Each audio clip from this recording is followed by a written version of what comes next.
To my channel. இன்றைக்கி நம்ம சாந்தியாச்சி சமையலில் செய்ய போகிறது ஊத்தப்பம், அதாவது மசாலா ஊத்தப்பம். அதுக்கு தேவையான பொருட்கள் என்னென்னு பார்க்கலாம்.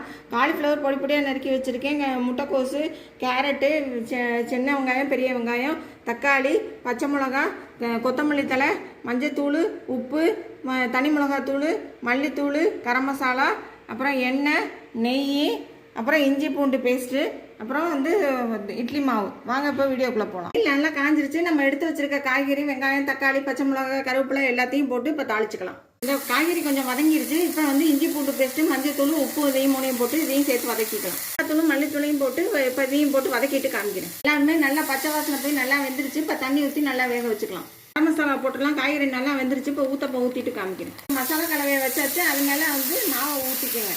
இதை எண்ணெய் ஊற்றி இப்போ மூடி வச்சிடலாம். இப்போ இதை திருப்பி போட்டு இப்போ காமிக்கிறேன். அப்படியே மசாலா ஊத்தப்பம் சூப்பராக ரெடி ஆயிடுச்சு. எல்லாரும் இதே மாதிரி செஞ்சு பாருங்கள். அப்புறம் என்னோட சேனலில் எல்லோரும் சப்ஸ்கிரைப் பண்ணுங்கள்.